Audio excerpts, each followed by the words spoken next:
Hello, and welcome to DPA's Simple Chat. Today we're talking with Andrew Bongard, who has worked with some pretty cool names. Paul McCartney, Aerosmith, Demi Lovato, Miley Cyrus, AC/DC, probably a lot more that we don't know about because he does a really good job. Hey man, how's it going? Good, man. How you doing? I'm doing pretty good, man. It's like, it's almost like I've been sitting here for an hour, like talking with you, you know? It's That's pretty great. fun. So, what are you up to these days? Everything cool at home? You're in Yeah, Virginia, yeah. right? Well, we're hanging out, weathering the pandemic like everybody else. Trying to do what work we can. Doing some work with Claire's install division every once in a while. Doing some work with Amazon Logistics. Doing trucking, using my truck skills there, and doing some live stream work with some churches in the area. So just trying to stay busy. No, it's amazing. It's amazing what this has brought to everyone's sort of plate. You need to sort of go old school and pull out all your skill sets to keep Yeah, food on the table and keep the bills paid. It's quite a unique situation. you got to But sound good doing lighting. You know it's bad. yeah, totally, yeah. It reminds me of one time when I was doing TV. I was the audio engineer at a station, and they asked me one day to try camera out, and I was like, I don't really want to. And they were like, well, you don't have a choice. If Yeah. you want to work on Thursdays, you need to do cameras, so we're going to train you. So they trained me, and the first day I went live, I was smoking back then. I went outside to have a cigarette before I went on, and I lit a match, and it backfired right into my eye and had to go to hospital. So I never got to do camera live. So it's a great audio story, right? Oh yeah. Yeah. So you're working with some big cats, and you're doing monitor engineering, which I think Yep. is the hardest job in the world. It I is really an do. adventure. Besides brain surgery, I think it's one of the hardest jobs in the world. Give us a quick rundown if the floor was yours. What's your sort of why you came to DPA? What sort of solution did it bring? Tell us in your own words. I mean, yeah, I started talking with a couple of DPA guys about 2 years ago now. After when I started actually getting to spec microphones on tour and getting to make some of those decisions, along with the other engineers that I've been working with, all excellent engineers, and we've just been kind of like looking for something new, something different. Everybody's got their go-to old school mics. We've had the same ones for 20 years, but at this point, we're just looking for that innovation, that new stuff. And I found a lot of really cool, just clarity and things like that out of the DPA microphones that I've been trying. And so it's maybe want to try it on different products and different artists. Started with just trying to look for something different for a tom mic, something low profile but that still had that punch that I was looking for. Started trying some of the 4011 stuff, and just have been really impressed with everything that I've tried. And you had an experience, right, of the first time you saw a DPA microphone. It kind of didn't look like one, but you were Yeah. working with Pab, who mixes Paul McCartney, right? Right. Yes. And tell us that story. That's a great story. Yeah, I mean, we were doing AC/DC. We were doing rocker busts. We were getting ready for Coachella, and at that time, it wasn't really necessarily sure what position I was going to be on that tour. I had been added to the tour by Pab after working with him on Paul McCartney, and we were doing Coachella, and we were just finishing rehearsals, going over, loading in at 2 a.m. as you do when you're the headliner, and they had this little plastic box full of these special microphones for the cymbals. We were under miking all the cymbals, and it just looked like this little capsule on top of a metal rod with some e-tape around it, and that was our mounting system. And they looked really interesting. I was like, I wonder how, like, are these, this is back when everything was overhead miking. Yeah. And so I was like, this is going to be interesting. I wonder how this will sound. And I remember going out there during the sound check, listening to Pab open up the system, and they sounded incredible. I mean, you could hear everything from the lightest hit to the full crash, no distortion, great clarity. All the cymbals sounded really pristine. So it's Yeah. a really cool experience. And yeah, that was, I don't even remember what model was. I think It's probably the 4061. yeah, it was Yeah. maybe a while ago. Now they're using some different, the newer stuff, but yeah, they were really cool. Yeah, Micro- he's using the 4099 now, the directional stuff, which is great. right. That's a great story. And, the overheads in a live concert like that, especially for AC/DC, there's so much SPL in the room that sometimes those overheads can kind of get lost or phasey, when you're Yeah, doing it starts stereo overheads. And I think getting that direct cymbal sound and then getting the close tom sound, you're ahead of the game there. It's definitely a challenge on that stage. I mean, we were measuring almost 130 dB at the mic line downstage between all of those cabinets on stage. So definitely one of the loudest stages I've ever been on. Sound sources coming from everywhere. We had 3 sets of side fills, ground, flown, and rear side fills. And it was one of those things where you come back after a break and start that sound check, the kick drum hits, and you almost fall over from the loss of equilibrium there. So That's it's crazy. definitely a challenge. And those little Omnis were handling, if they were the 61s, they were handling 144 dB. Mm-hmm.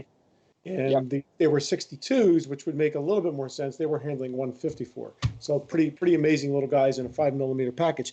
You recently got to take some stuff to your church and try Yeah. out. Can you tell us like what models specifically you dug and why, and what kind of solution they gave you?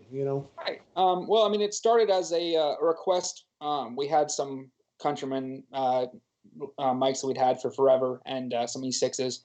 And we had a new pastor come in. He wanted to try something with a dual ear, so I called up Leonardo and just asked, hey, can you send me some stuff to try for that? And he's like, well, do you want to try something else? And I was like, send me whatever you can. And so we got some 4099s to try on some toms. I think I put one on snare bottom. I had some 4011Cs for some different things. I think I used it a hi-hat, a ride mic. I tried on a kick out as well, which was really cool. I never thought about using that type of a capsule on a kick drum, but it sounded amazing. And some 4011As for overheads. And all in all, it brought some new life back to that drum kit. I mean, I found myself instantly having to dial back all the EQs that I had done. And this is, completely changing over to a live stream. I had about 2 days to try to just figure out how to change our system over. And it was definitely made that much easier to get dialed in very quickly. And that off axis of the microphones is probably really helping you as well. So sort of like when you were banging on Tom 2, what did that sound like in Tom 1's microphone? And it sort of was the same thing, but lower. So they're all playing phase wise really nice. Is a game changer as far as drum micings because it's always been a challenge especially monitors where you're dealing with the artist directly, who, they're used to playing in a room with no mics on. They're used to hearing the kit as a whole, and to try to get a drum kit sound cohesive in ears where it doesn't sound like everything's close mic, it just sounds like a drum kit, has always been something that requires a lot of finagling and trickery almost in order to get to sound cohesive. And that off-axis response is just a game changer. I mean, it's you can have mics open, not really need gates, not have to, you don't have to worry about the snare coming through 7 microphones and sounding different. And and then when you add gates in, and then the gate opens up on that hit, but not on that hit, the snare sounds weird. And it's having that cohesiveness is just that's how some of the greatest records were made. And when you can get away with that live, and you can have some of that glue surround the microphones and have it be accurate and not cause comb filtering and not cause phasing, it's sort of like a clear piece of glass. You really say, hey, this sounds better when there's a little bit of spill coming from this and this when these mics are open. But typically I would close them, because the microphone was really getting weird on me. So like for reverb too. I mean, it just sounds more natural. No, totally. And the 4011 on the kick, we just did helped with a record at Abbey Road Studios in London, and the whole record was done with a 4011 outside kick, right, off to the side, pointing up from the floor, to get that sort of resonance of the drum coming down, that accuracy that we never hear, rather than sticking everything right inside of it and sort of just trying to get that attack. So, with one inside and one outside, the 4011 is a weapon anywhere it's used. Most definitely. Yeah. Well, and and that's another thing. Another point to that is I don't have to mic as close anymore with live stuff. With the directionality of that response, I can pull back the tom mics, I can pull back the snare mic a little bit more, get more of that full drum sound, as opposed to getting it as close and as tight as possible to cut out any type of ambience. It helps a ton on any instrument you try it on, guitars, on bass, on anything. It just helps cohesively make the stage sound as one. Yeah, when you look at our polar plots, they really are true and accurate. So if you do want less high end, you simply turn the mic and angle it. And if you look at the polar plots, you'll see 5 dB reduction in a certain high frequency. That's how you get it. You keep off the EQ. Just move the mic. And because of that accuracy at all frequencies, at all angles, it really goes home. You recently tried the, I think it was with Aerosmith that Leonardo said you recently tried some backup vocals, some de factos. Tell us how Yep. that We switched. So with Aerosmith, they've been on KSM 9s for a very long time, far before I joined and started working with the band.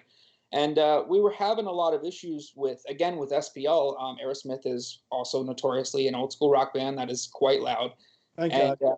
we've always had to, yeah, Joe Perry only knows 11. And so, so we had to try to figure out, with doing a residency and a much more compact stage, and then the addition of adding in things like strings and additional backup vocals, additional percussion instruments, a whole bunch of different things like that, it became a challenge to figure out where we could even put these people, where we could hear them over the bleed of the guitars, because they are just ripping nonstop. Right. And so we ended up having to place one of our backup vocalists, Susie. She also sings with Steven's solo act, and she's an amazing vocalist. And we had to try to fit her somewhere. So we put her on Brad's side, kind of tucked behind his amp line, hoping that we could alleviate some of that direct pressure, because she was singing in the same frequency range as a lot of Brad's licks. And so in order to get that separation, we had to try to figure out where we could put her. And the KSM-9 just wasn't cutting it without taking in so much bleed. I mean, even on hypercardioid, we couldn't get it. And so we tried a couple different things, and I ended up, again, calling up Leonardo, getting in a de facto, I think it's a VL. And it was just instantly, I mean, night and day. I had to back off the gain a ton. I could alleviate all of my gates and my primary source enhancers and all that type of stuff that I was using just to try to keep the guitars out of it. All went away. She instantly could hear herself again, which was something that we were really struggling with, of getting her monitors so that she could hear herself over the roar that was happening on stage, because she does have a lot of parts in the show where she sings really quietly. She backs off quite a bit. And they get frustrated when they can't. Background singers in heavy rock bands, it's a hard job, because if they're not comfortable, you can see it on their face. Right. There's so much power, but if they can hear themselves, they feel part of the band, and it really matters. And the high output voltage of that de facto brings a robust signal to that console, requiring less gain. With more gain before feedback and a good rejection at 135. So you were experiencing that all at once, and it must have been a nice aha moment for you. It was beautiful. We all instantly, we pulled it out, and we were like, we're going to try this for sound check, and we'll see if we want to try it for show tonight. And within about, I would say, maybe 45 seconds, all of the engineers, because there's 3 of us, and with Aerosmith, there's a front of house and 2 monitor engineers, we're all on our talkbacks instantly going, we're using it. And it's locked in, no change. Let's put Leonardo on speed dial, everybody. Yeah, right? yeah. And it was one of those, I mean, I immediately sent the email to my operations guy at Clair, going like, hey, I need one of these sent out. You know, I'm using a loaner. I need one tomorrow. And it kind of just became we used that for 2 shows. And we were having a conversation with Buck, who's kind of, I mean, he's been there for a long time as well. He plays keyboard and also does a lot of the background vocals. He did all of them before Susie was around. And so we were thinking about, what if we tried this on him? I mean, he's got a very powerful voice, but he's singing in crazy ranges nonstop. And to try to get the bleed of the guitar out, to try to alleviate some of the different compression and gating and things like that we had to do to keep his vocal clear. So throw a hardwired on for him, and we popped one in, and again, night and day difference. Loved it. Still got to try to figure out the best time to give Steven one to try, because his schedule is very hectic and there's always a lot going on. So, to try to find a time where we want to introduce something new to him is always an interesting battle. That's always the battle. He's got a fantastic voice, Steven, very recognizable. And I think sort of that granular aspect of his voice, that sandpaper quality of his voice would just, the transient quality of the de facto would be great. So let us know when you finally get there. We'll send you some red foam to put around it. There you go. Get it on there. But no, it's a great band. I'm a huge fan of Aerosmith from way back. They're still rocking. They're great guys. Are you carrying any of your own DPA now? Yes, we are. Aerosmith is carrying percussion microphones, background vocal microphones, and that's, I think that is pretty much all of it right now. We are investigating trying it on some other instruments as well, things like guitar mics and bass mics and things That like was that. my next question, actually. What were you going next? Yeah, I would love to try a 4011 on Joe, just to see. Joe's rig is kind of a hodgepodge of all kinds of different things. There's a lot of different amplifiers in there that make up his tone, and so there is multiple mics then in that case in order to capture the elements of that amp that he's going for on each of them. So I mean, right now I think we're running 4 amplifiers, maybe 5 at this point, and each one of them is mic'd, and they all have to be blended in order to make that same tone that he hears standing in front of the rig, same as in his in-ears as in front of house. And so there's definitely some elements of that would very much so benefit from a very clean DPA sound. There's some that we really like the kind of gritty ribbon mic on. So it's all a blend, and so I think that I would love to try one of those for Joe. I think that Brad would really like it as well. I put Brad on a DPA mic as well. I forgot about that this last run. Brad has a de facto vocal mic as well. He doesn't use it quite as often, but every once in a while he'll pop on it, and again it cuts through with his vocal, even in front of that rhythm guitar, right, Brad? Yeah. Co-lead. I mean, Brad and Joe switch off nonstop. So, and that creates another challenge for mixing them, is you have to memorize every song and which lead they're doing and pop the right one up. And every once in a while they'll throw a trick in, and one will take the lead and the other one will back off. You never know. That's great. It's a band that loves playing with us. We've had great success with the 4099 on bass cabinets. A couple bands were using them on the bass SVT, like sort of big amp head cabinets. Yep. It's 4099 coming on a stand mount, right kind of low, catching that low sort of frequency. And interesting to try. Amazing. Yeah, very, very cool. High SPL too. I mean, you're going to get 144 or 142 or 152 on each different model, so you're good with that. You're doing monitors at the church as well? No, the church is actually, that's a full, I'm doing broadcast front of house and monitors. I know it. I knew you weren't telling me everything. Everything same time. Yeah, I mix mostly monitors on the touring professional side, but when I do other things, it's mostly front of house. Well, here's a question for you. So I know you mix mostly monitors in the pro world. Not to say the church isn't pro, but when you're in the church, most people there's really seasoned veterans and there's a lot of volunteers, and the DPA serves both of those people very well. What are you doing there? I mean, are you doing more than just monitors? And talk a little bit about your mic positions on the DPAs that you're using. Yeah. So with the church, I guess my technical title is a ministry partner, AV director. I basically am one of the people who is responsible for anything AV related. They have a full-time guy there, and then when I'm home, I help out. And so as far as audio is concerned, in that building, we currently have a Digico SD5, and we run everything from that. Great desk. We got it for the versatility, and luckily for us, it's been able to keep up with 3 different mixes needing to come out of it. Well, really a lot more than that if you count all the monitor mixes. But so, we run front of house normally for everybody in the congregation. We run a kind of a submix out for the broadcast feed. And then we've been doing monitors from front of house, so foldback monitor situation. And so and all of those mixing styles require different EQs, different, blends and stuff like that in order to get them to play correctly in the medium that they're going to. But when we use the DPAs, it made it really easy to get just a seamless transition of the sounds across all of those platforms. It didn't really require tweaking for the room versus the live stream because we took all the EQ off.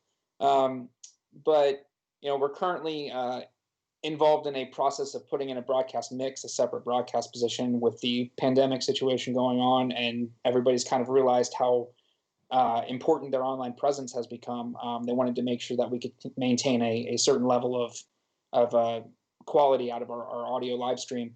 But we are starting the process of bringing back in volunteers and getting them back behind the mixing board. We're entirely volunteer run for the most part. So it's definitely been fun trying to get people back into the mixing seat and show them the changes that we Well, made. it's a great way to teach new volunteers because they're Yeah. learning with a really good, like a Digico and a DPA is a deadly combination Oh yeah. on the Yeah. good side. And your statement about EQ is super important. Deductive EQ is always better, or no EQ is always better than adding Right. phasing. When you add EQ, you add phasing, you add volume, you add a lot of different. You're messing with time, as far as I'm Oh, concerned. And my analogy for EQ is, if you want a hot bath, turn down the cold water. there you go. Like Yeah. that, you can have Exactly. that. That's Yeah. great.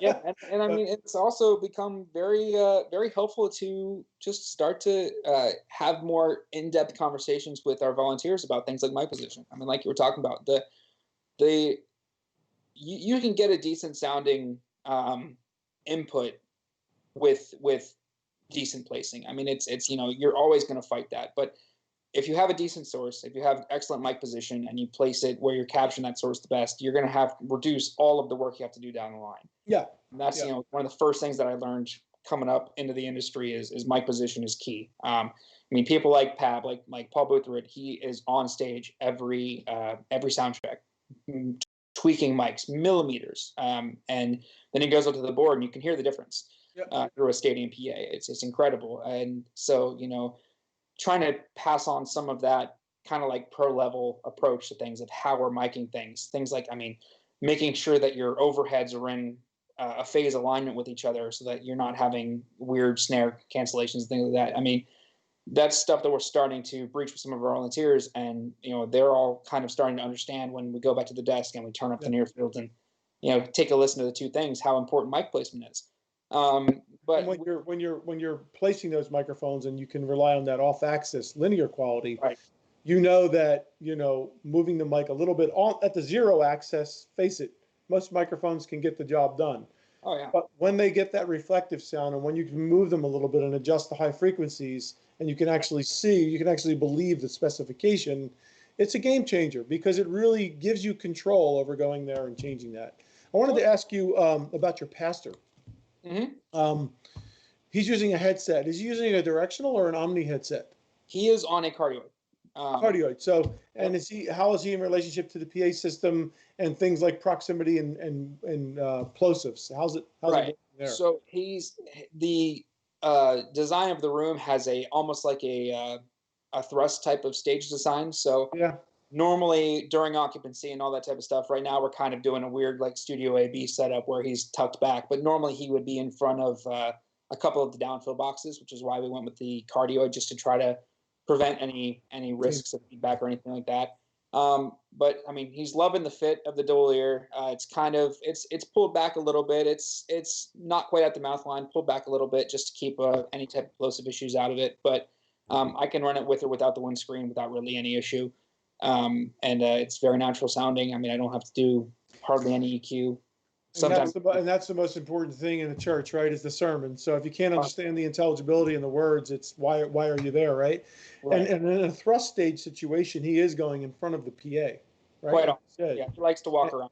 And you're getting good rejection from feedback and I haven't had any issue. I can get it well louder than I've ever needed to. And in general, we kind of go along the route of we try to make it sound very natural in the room. We don't want it to sound like he's being amplified necessarily, but I can definitely get it plenty loud, well louder than I've ever needed, with no issue with feedback. Well, Andrew, you're a cool dude, man. We're kind of running out of time because they told me to keep these short. Right. I could talk to you for a while, man. You seem like a really good dude, and you know your stuff. I want to thank you for giving us your time and being and hearing the difference in our products. And I want to end this with you sort of taking the floor and giving us if you were talking to the whole world and engineers that didn't really know of us yet, what would you say to them in 15 seconds? I would say the reason why you should try DPA microphones is just the proof's in the pudding. You give it a try, try your mic placement, tweak it a little bit, try it at a sound check. You'll see how quickly you're dialing back your EQs, dialing back your gains, and how cohesive and clear all of your instruments start to sound. Thank you, man. That was killer.